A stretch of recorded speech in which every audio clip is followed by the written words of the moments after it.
নাজিৰাত ONGC অসম সম্পদৰ থলুৱা বিৰোধী নীতিৰ বিৰুদ্ধে গণবিক্ষোভ কাৰ্যসূচী শিৱসাগৰ জিলাৰ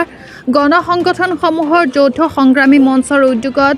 নিগমৰ অসম সম্পদৰ মুখ্য কাৰ্যালয়ৰ সন্মুখত গণবিক্ষোভেৰে তীব্ৰ প্ৰতিবাদ লাভজনক তৈল খনন ৰিগ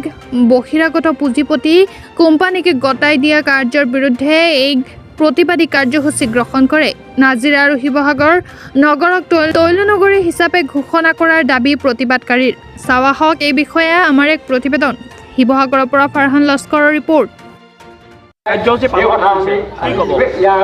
নহয় আমি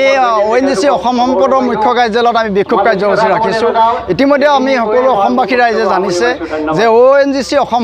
সম্পদক দুৰ্বল কৰিবৰ কাৰণে অপ্ৰাসংগিক কৰিবৰ কাৰণে আমাৰ বহু অসম বিৰোধী চক্ৰ এটা ইয়াত আছে এই অসম বিৰোধী চক্ৰটোক আমি সকিয়নি দিবলৈ আহিছোঁ যাতে ফাৰ্ডাৰ ষ্টেপ যাতে অসম সম্পদৰ পৰা বিভাগ স্থানান্তৰ কৰা ৰিগ ব্যক্তিগতকৰণ কৰা এই কাৰ্য যাতে নকৰে এইটো যাতে বন্ধ কৰে এই দাবীটো আমি উত্থাপন কৰিছোঁ আমি লগে লগে কৈছোঁ যে ONGC অসম সম্পদক শক্তিশালী কৰিবৰ কাৰণে ONGCয়ে নিজাকৈ উন্নত প্ৰযুক্তিৰ ৰিগ ক্ৰয় কৰক আৰু ইয়াতে খালী থকা প্ৰায় 9000 যি আমাৰ খালী পোষ্ট আছে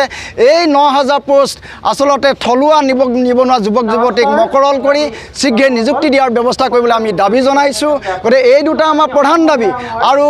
যি তিনিটা কথা ওলাই আছে যে তিনিটা আমাৰ 14টা নিজা ৰিগৰ ভিতৰত তিনিটা ৰিগ ইতিমধ্যে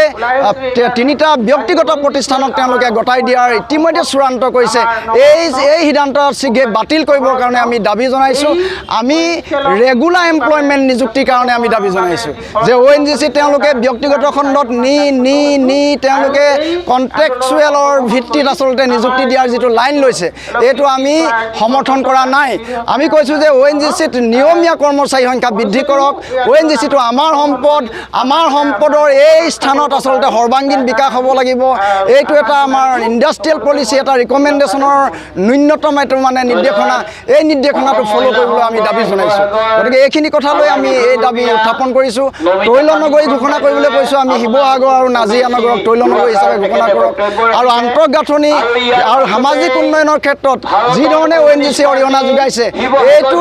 ইয়াতকৈ পৰিমাণটো বৃদ্ধি কৰক যাতে আমাৰ এই অঞ্চলটোত বহু আৰু ৰাস্তা পদূলি আচলতে বিধ্বস্ত প্ৰায় হৈ গৈছে এই ৰাস্তাবিলাকো শীঘ্ৰে নিৰ্মাণ কৰিবৰ কাৰণে আমি